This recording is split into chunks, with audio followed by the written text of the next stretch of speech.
नमस्कार भारतीयों। मैं पंडित भावेश जोशी सबको दिवाली और नए साल की बहुत बहुत शुभकामनाएं।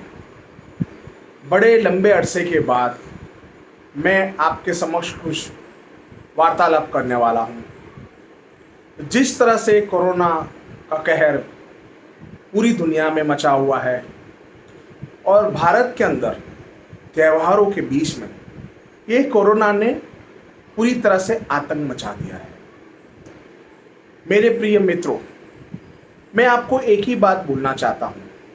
हमको कोई भी चीज़ से डरना नहीं है, घबराना नहीं है।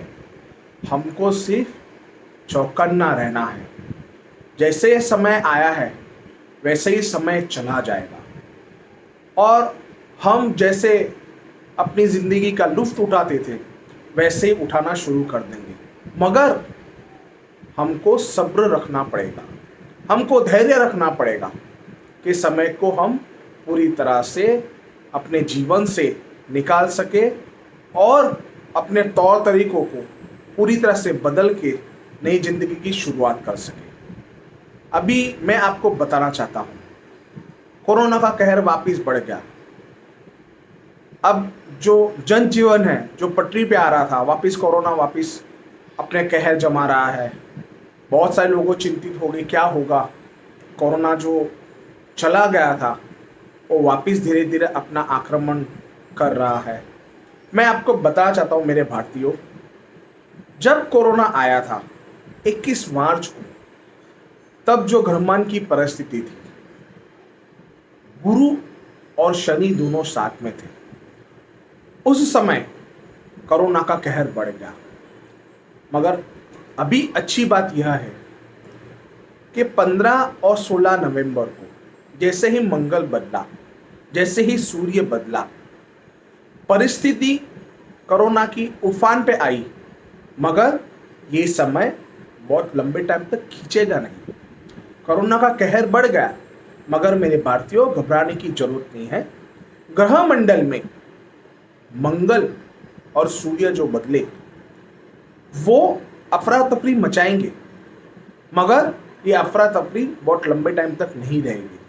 हमको घबराना नहीं है, हमको चौकन्ना रहना है, कोई भी चीज़ का भय नहीं रखना है। मंगल और सूर्य जो बदला है तो वो हमको मानसिक रूप से हैरान करेगा, परेशान करेगा, हमको मजबूर करेगा कि हम ऐसे कोई स्टेप लें जिससे हमको भी कठिनाइयाँ हो और सामने वाले को भी कठिनाइयाँ हो। हमको धैर्य रखना है, सब्र रखना है और इस समय को पार करना है। दूसरी बात, अभी ये आने वाला समय 2020 तो चला गया, 2021 कैसा रहेगा मैं आपको बताना चाहता हूँ। 21 का जो समय वो नंबर 3 से आता है। 21 के समय के अंदर हमको प्राथमिक रूप से, प्रारंभ रूप से हमको 3-4 महीने कठिन रहेंगे। 3-4 महीने थोड़े बहुत हमको और अलर्ट होके चलना पड़ेगा। मगर मैं आपको दावे के साथ कहता हूँ, जैसे ही अप्रैल से लेके मई तक जो समय निकल गया, हमको इतनी बड़ी राहत मिलेगी, हमको इतना बड़ा एक तोहफा मिलेगा ब्रह्मांड की तरफ से, जिससे ये समय जो आया है उससे हमको थोड़ी बहुत शांति होगी, आत्म शांत होगा, समय अच्छा चलेगा और हमारी जो मानसिक स्थिति है, मनस्थिति है, वो पूरी तरह से अपने पे शांति से प्रसार हो जाएगा। बहुत सारे माता पिता का यही विचार है कि संतान पे जो कष्ट आता है, संतान की जैसे शादी नहीं होती है, अगर शादी हो गई तो उनको संतान को पुत्र या पुत्री प्राप्ति योग कब होगा। ये बहुत सारी चीज़ें माता पिता भी विचार कर रहे हैं। एक तो कोरोना का समय, ऊपर से उनकी जो विचार शैली जो बदल गई और जो नवयुग है, जो शादीशुदा जोड़ा है, उनको संतान प्राप्त करने के लिए जो समय परफेक्ट होना चाहिए और आने वाले टाइम के अंदर उनको कैसे ये समय को अपने आपस के पास लेके, अपने अंदर लेके उसको बखूबी फ़ायदा लेना चाहिए, मैं आपको बताऊंगा। सबसे पहले ये बताना चाहता हूँ, जिसकी शादी हो गई है उनको संतान सुख नहीं हुआ है, देखो शादी होने के बाद 1 साल 2 साल के बाद संतान सुख हो जाता है। क्योंकि अभी का एक समय ऐसा चल रहा है, बहुत सारे यंगस्टर जो शादी करके आते हैं उनको अपना करियर के माध्यम से देखना है, अपनी पर्सनल लाइफ देखना है, इसलिए वो संतान के लिए 1-2 साल तक देखते नहीं हैं। मगर वो चिंता का विषय नहीं है। चिंता का विषय यह है, जब आप शादी कर लेते हो और 3 साल 4 साल 5 साल के बाद संतान सुख प्राप्त नहीं होता है, तो माता पिता की कठिनाइयां बढ़ जाती है, वो चिंतित हो जाते हैं। और हमारा जो समाज है वो समाज हमको जीने नहीं देता है। भाई क्या होगा, भाई संतान क्यों नहीं हुआ, संतान योग बना मगर संतान योग में हमने कुछ कार्य किया ही नहीं। मैं आपको बताना चाहता हूँ, इससे भयभीत होने की कोई जरूरत नहीं है। अगर कोई भी शादीशुदा कपल अगर चिंतित है, हमारी 4 साल से शादी हो गई, 5 साल हो गई शादी को, संतान नहीं हो रहा है या संतान प्राप्त योग की हम कठिनाइयाँ आ रही है, तो मैं आपको सिंपल सा उपाय बताऊंगा। जो भी कपल जिनको भी शादी से जुड़ी समस्या है, संतान से जुड़ी समस्या है, उनको जो संतान सुख प्राप्त नहीं हो रहा है, उसका मैं एक एक उपाय आपको बताऊंगा। और जिसको भी ये उपाय करना है या जिसको भी जो समस्या है उनको पूछना है, तो मेरे व्हाट्सएप और मेरे फेसबुक पेज के अंदर भावेशवाणी पे जाके मेरा नंबर है, वो नंबर पे आप देखिए, मुझे संपर्क कीजिए।